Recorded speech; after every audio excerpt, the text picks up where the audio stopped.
No quinto episódio da websérie Fisioterapia, no documentário Memória Viva, vamos conhecer o início de algumas importantes áreas da fisioterapia, como a acupuntura, respiratória, cardiovascular e a fisioterapia em saúde da mulher, atualmente reconhecidas pelo COFITO como especialidades. Os próprios pioneiros contam sobre os desafios enfrentados para a difusão dessas áreas no país e o trabalho realizado para o fortalecimento das especialidades profissionais. Um caminho que traça o futuro da fisioterapia, em que cada vez mais a sociedade exigirá ser tratada exclusivamente por um fisioterapeuta especialista. Para ter acesso a todos os episódios do documentário, clique no link da descrição do vídeo e assista aos capítulos na íntegra.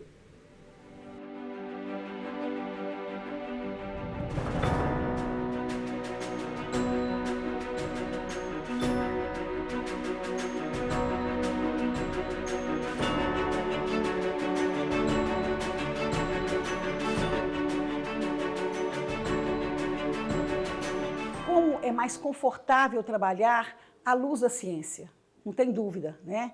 Então, hoje nós temos inúmeras publicações no mundo,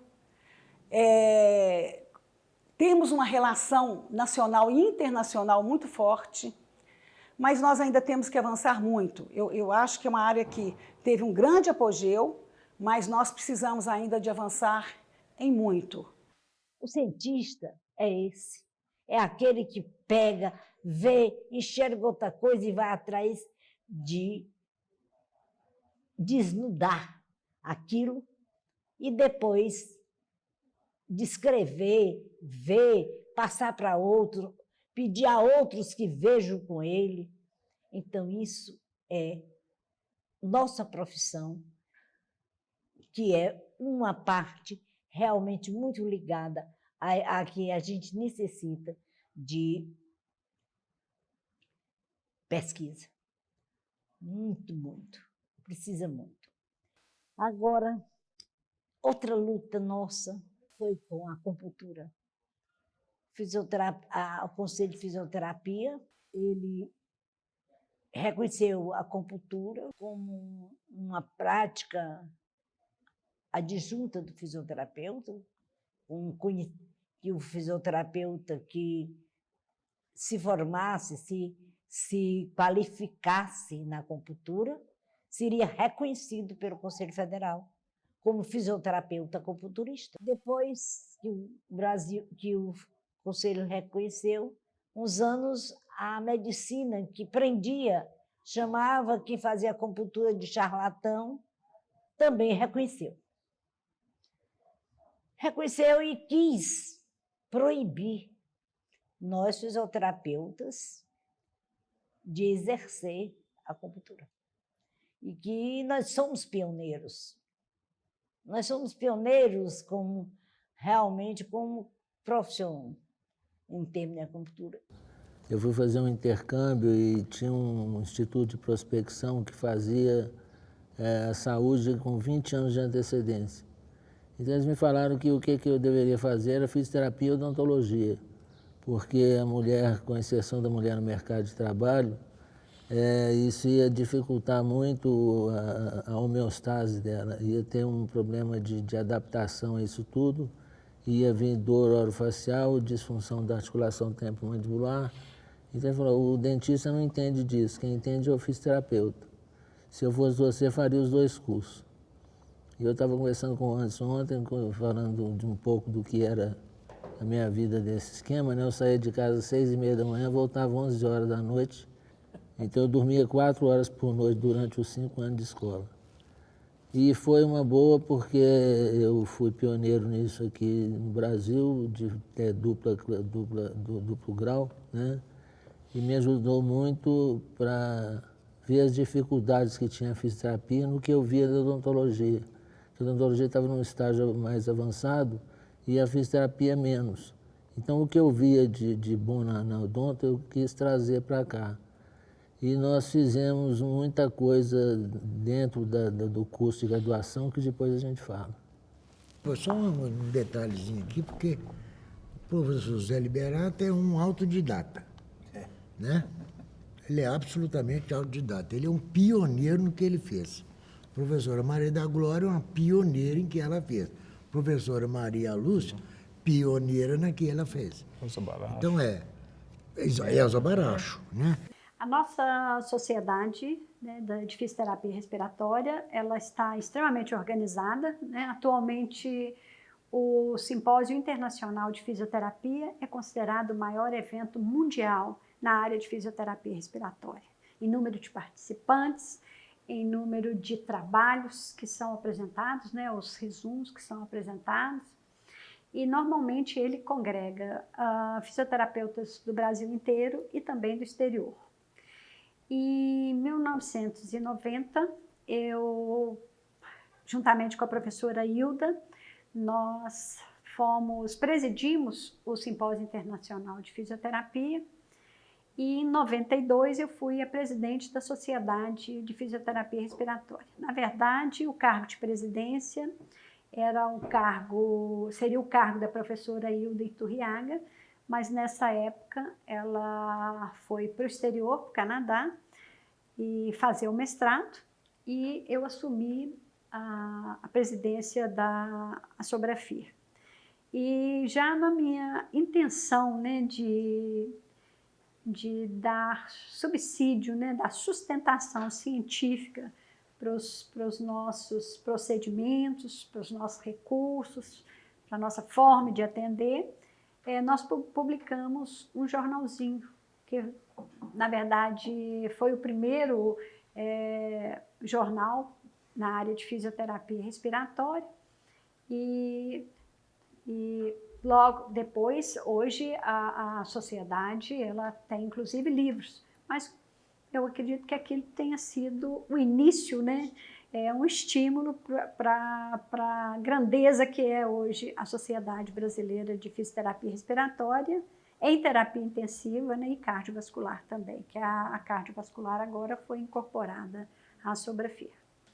Trabalhar com a gestante na década de 80 foi muito difícil mesmo, né?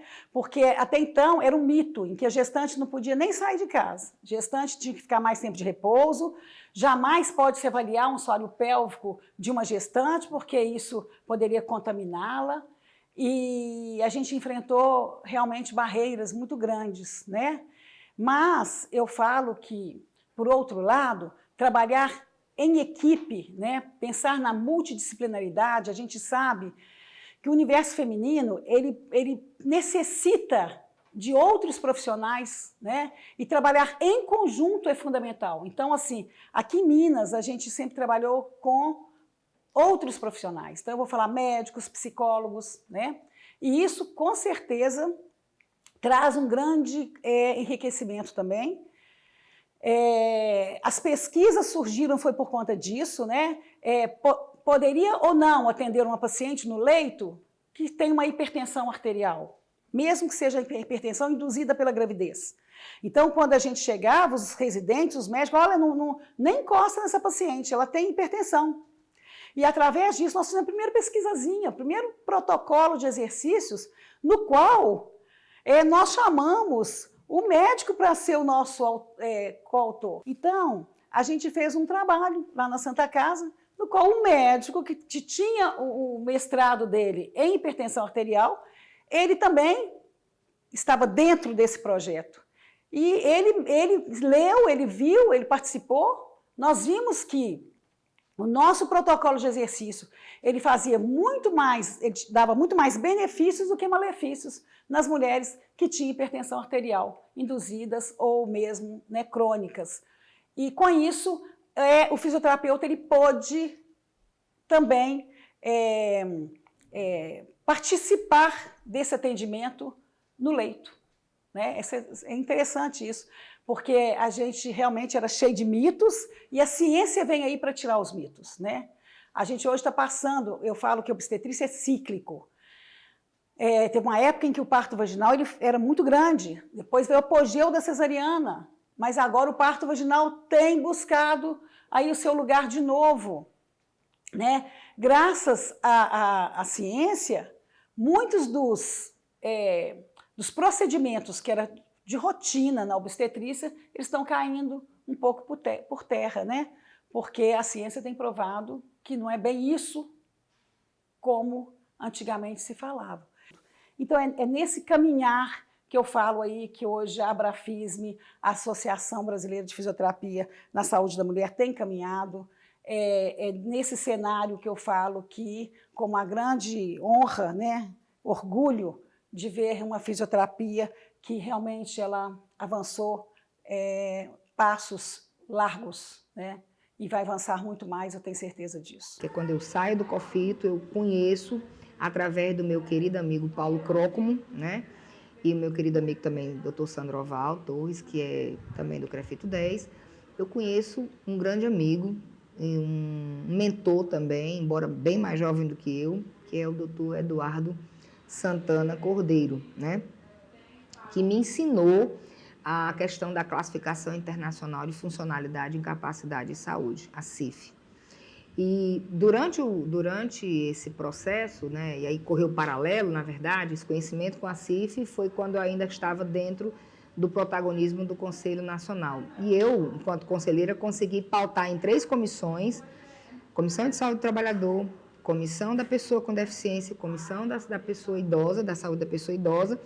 E como as 3 comissões reconheceram a CIF, o Eduardo foi lá, fez a apresentação, a gente conseguiu pautar no plenário. E aí começou o processo de uma resolução para trazer a CIF como obrigatória, né, dentro do Sistema Único de Saúde, né? A leitura da CIF como obrigatória dentro do sistema. E foi quando eu fui, né, retirada da representação, mas, graças a Deus, a conselheira Maria Cristina Pedro Bis, né, fonoaudióloga, deu continuidade. Eu continuei participando do fórum, né, porque eu fazia a representação adjunta do Conselho Federal, e, embora não pudesse, como conselheira, mais me manifestar no plenário, oficialmente e tudo mais. Mas a Cristina, com muita maestria, levou isso. E no dia que nós fomos para a votação, outro fato assim, inusitado, né, que a gente participou, foi que no dia dessa votação do Conselho Nacional, da resolução, né, esteve lá a representante da área técnica da pessoa com deficiência, e ela estava muito reticente, ela resistente, achava que aquilo ali não ia somar em muito e tudo. E eu não contei, assim, pipoca, como a gente diz aqui no Ceará, né? Eu tive acesso ao plenário, lógico, que a plenária é aberta, né? E eu fui de cócoras. Em cada conselheiro, de olha, nós vamos botar a resolução para votar agora, você sabe que é importante, você sabe que isso aí dá visibilidade aos processos, né? Dá visibilidade aos processos de trabalho das profissões de saúde, dá realmente indicadores, fornece indicadores, é importante para a pesquisa, é importante para a eficiência financeira, né? Até redundante falar eficiência financeira, mas tudo bem, mas para que as pessoas entendam, né? A questão do custo-benefício, que a gente consegue controlar melhor também, usando a ferramenta, a CIF, e eu preciso que a gente aprove aqui. Eu fui de cócoras de um por um, né, dos conselheiros, porque havia a representação do Ministério da Saúde que iria, né, colocar algumas coisas, chamuscar algumas coisas nesse processo aí.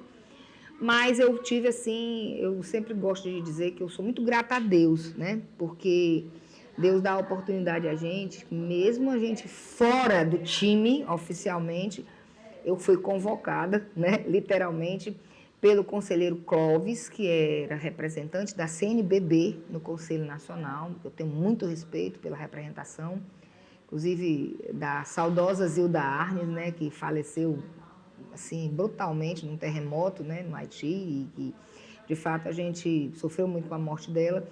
E o Clóvis, da CNBB, ele disse assim, não, gente, não é justo que a gente não dê voz à pessoa que trouxe esse assunto para dentro do Conselho, que é a nossa ex-conselheira Ana Cristina Brasil, né? E eu dou a palavra a ela agora, pediu permissão ao plenário, o plenário concedeu a permissão de fala, porque como eu não era conselheira, precisava pedir permissão ao plenário.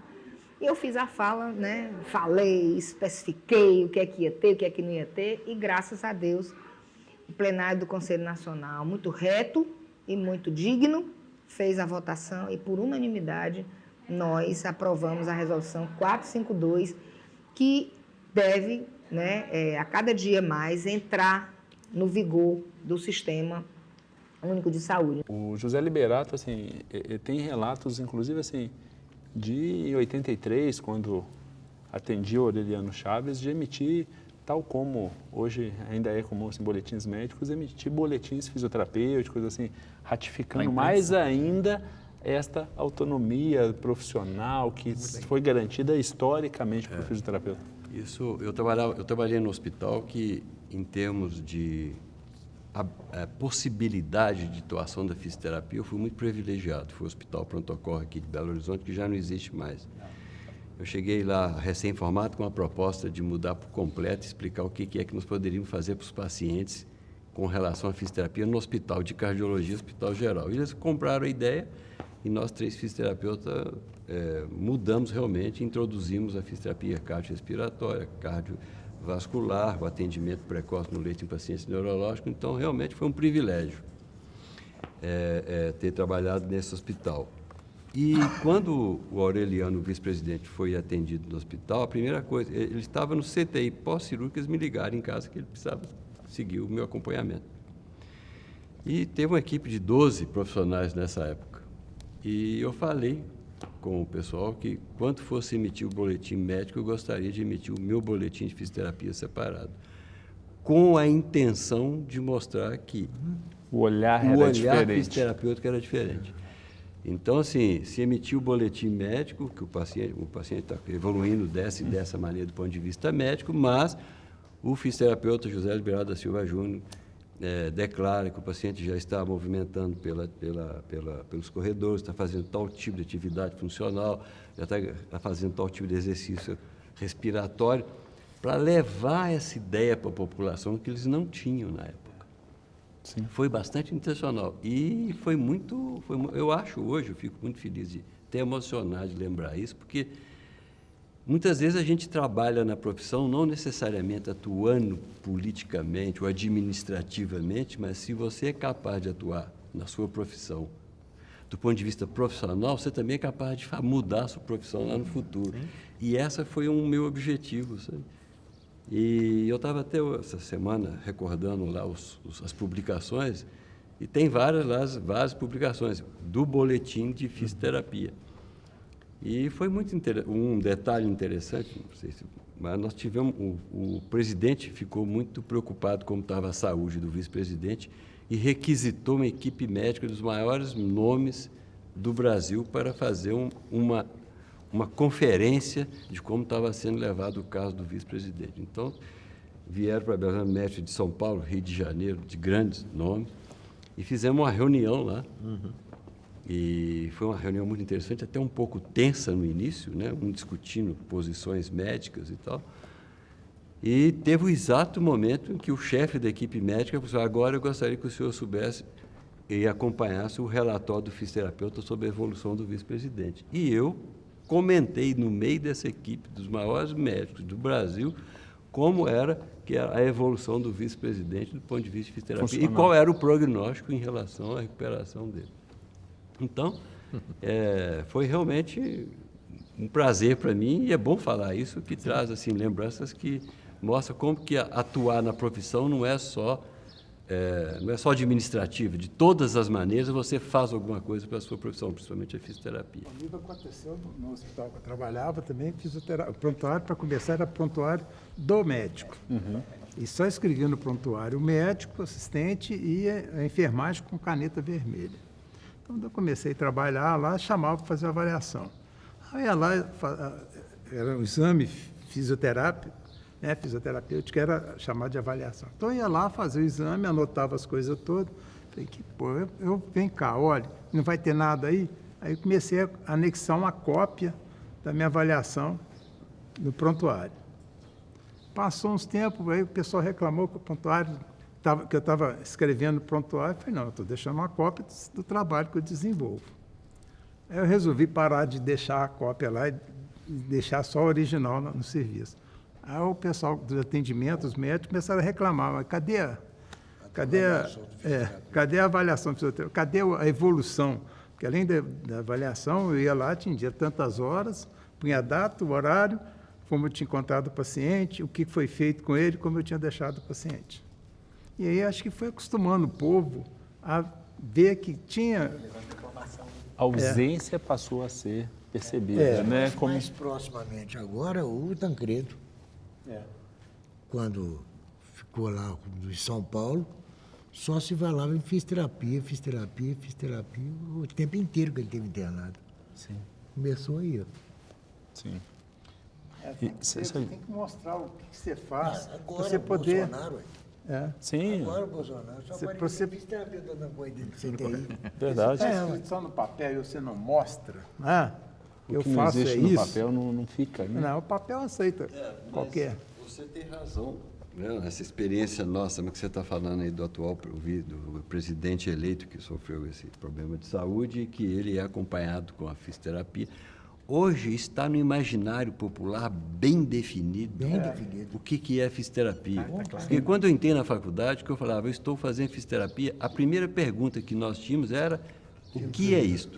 Ou seja, você tinha que definir.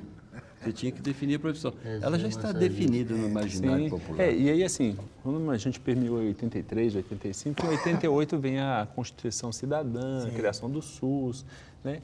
E aí eu não sei se eu estaria equivocado em dizer que antes disso, no senso comum, ainda era algo supérfluo, fisioterapia não era para todos, não tinha a real consciência da necessidade desta assistência.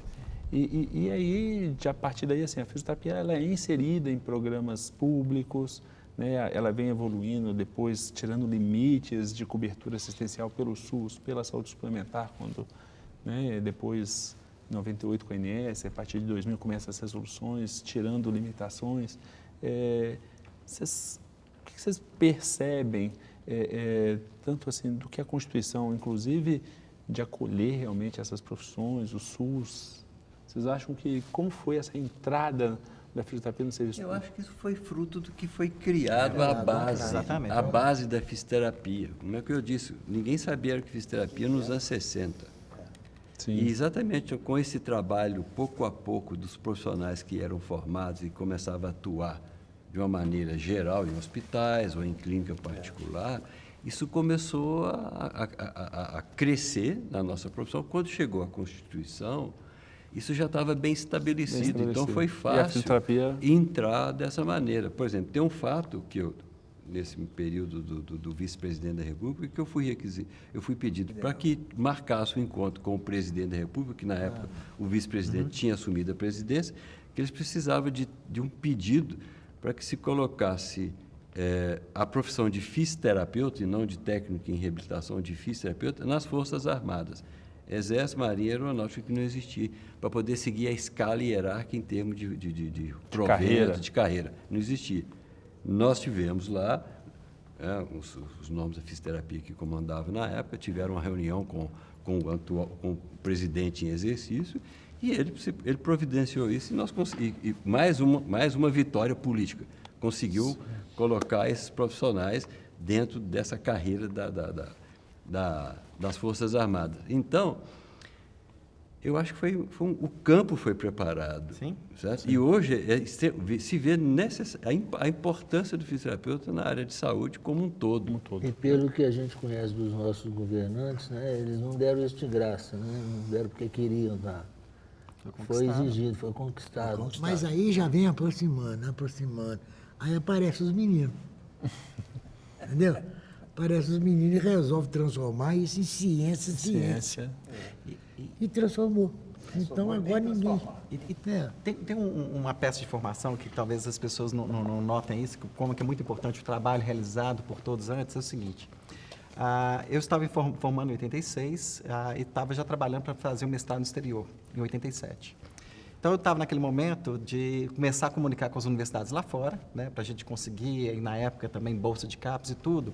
Só que naquele instante havia uma discussão da mudança do título dado, não mais como fisioterapeuta, mas tecnólogo de fisioterapia. Isso aí morreu. Eles estavam tentando, quer dizer, ela não chegou a acontecer, manteve-se fisioterapeuta, mas veio a discussão. Aquilo, para mim, barraria a saída para o exterior. Com certeza.